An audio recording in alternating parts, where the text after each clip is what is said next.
And Israelis are watching us. You mentioned the Palestinians, but also Israelis are watching us, and they're asking themselves, is there a difference between Hamas and the Palestinian Authority? When 70% of Palestinians in Judea and Samaria support the atrocities of October 7th? And I think that, yes, we want to see a day when there will be peace. But for that to happen, you have to make a distinction between evil and good, and you don't do that, Mr. Mansour.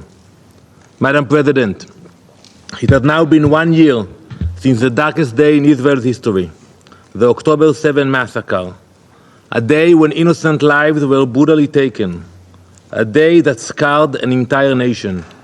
Over the past year, Israel has endured unimaginable pain. Families continue to grieve, not only for those they lost, but for those who remain in the grip of Hamas, held as hostages in Gaza. I would like to thank the Council members who joined us on Monday for the commemoration of this horrific event. At that event, you heard the heart-wrenching stories of the families of the victims. You listened to a mother who was here at the UN. She told the story about her 2 daughters who were murdered at the Nova Music Festival. She will never walk her daughters down the aisle, never again feel their warm embrace. You heard a story from a rabbi whose son's body is still held by Hamas's terrorists. He endured over 160 days of not knowing whether his son is alive, and he shared with us that his wife felt a sense of relief from the news of his death, because she told him that at least the pain was now only theirs to experience. Then we heard from a Muslim, Bedouin Israeli, who shared his horrid experience with a brother who remains a living hostage in the Hamas terror dungeons. And it's not only Jews. You have Christians, Muslims, not only Israelis, that are being held today by Hamas. In these stories, you saw the full extent of Hamas's depravity, a terror organization that makes no distinctions. They do not care about age, religion, or nationality. Their mission is singular: to murder everyone. Colleagues, some of you in this chamber support Israel's firm position that Hamas cannot remain in the ruling regime in Gaza. Others remain in the middle, indifferent. And tragically, some even offer their support to Hamas and its murderous objectives. However, if any of the Council members want these discussions to be productive, to reap any sort of benefit, every conversation should center around the simple truth: the future of Gaza must be a future without Hamas. We can discuss other options, but we have to agree about that. And I want you, Mr. Mansour, to discuss this idea and acknowledge that no future for Gaza if Hamas is there. We know what happened to your colleagues from the PA when they were ruling Gaza when Hamas took over. We know why you and President Abbas haven't visited Gaza for more than a decade, because you know what will happen to you there. We must start to envision Gaza freed from the clenched grip of terror. What would it look like? How would it work? How could Gaza thrive when it is free of this destructive regime? I, myself, and many Israelis, we have a vision for Gaza without Hamas. Aid would finally reach those who truly need it. You spoke about the aid. Do you know that in one day, about 50% of the trucks were hijacked by Hamas? I haven't heard that from the distinguished reporters we heard today. 50%, not 1 or 2 trucks, 50% being hijacked. In the future, the trucks carrying that aid would no longer be violently hijacked. Money intended for civilian welfare would not be diverted by terrorists. The money being donated would be poured into schools and hospitals, not weapons. The fuel sent to Gaza would be used in homes for cooking, not for launching rockets. Concrete would be used to build highways, not terror tunnels. Hamas has exploited the suffering of its people. using the misery in Gaza as a propaganda tool where they line their pockets and boost their arsenals. Our vision of Gaza is not an impossible dream. It is within reach. But it cannot happen while Hamas remains in control, diverting aid, exploiting resources, and worsening the suffering of their own people. On October 7 this year, 2 days ago, Hamas fired several rockets into civilian areas in Israel. The fact that this fight is not over, unfortunately. The Israel Defense Forces will continue to operate until all the objectives of this war are met, until Hamas's military capabilities are dismantled and all our hostages returned.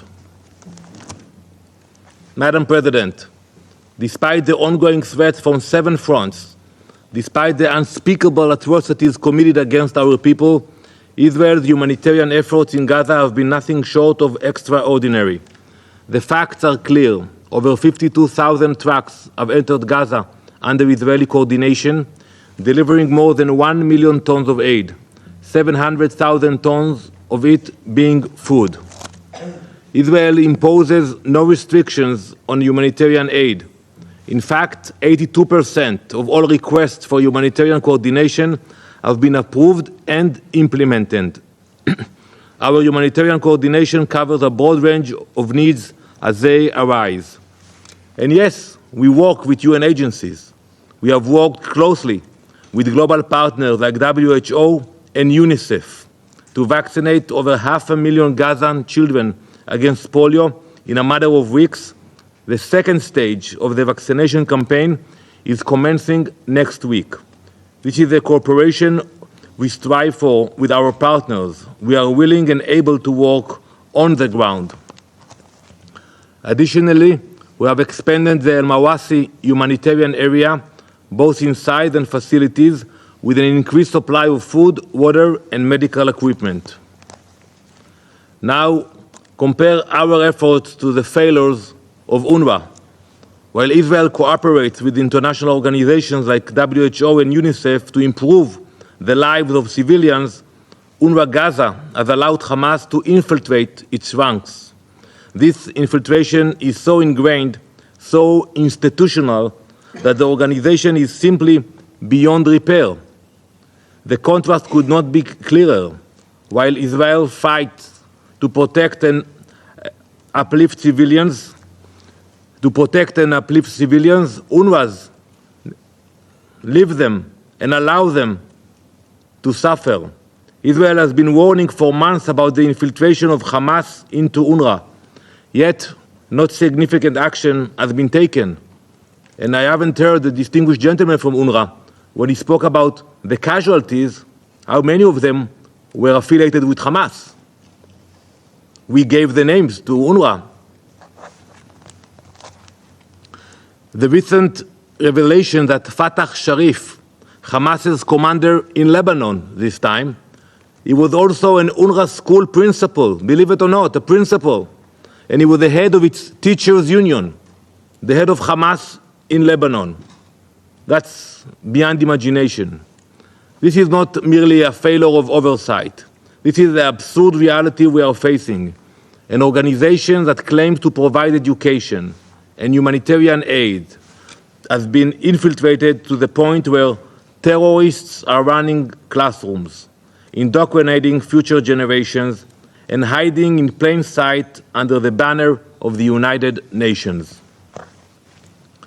Distinguished Council members, we have debated this issue in circles for months, to no avail.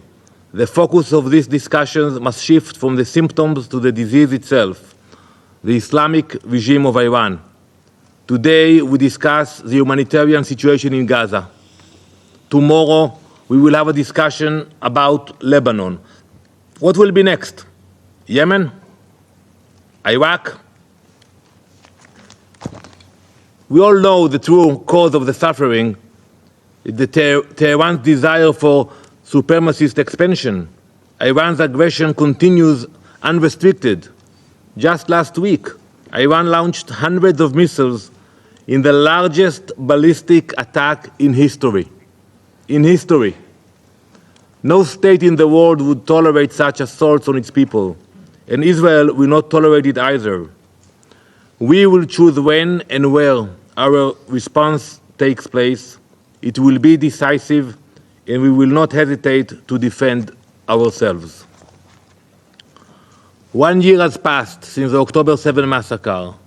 1 year of pain, mourning, and resilience.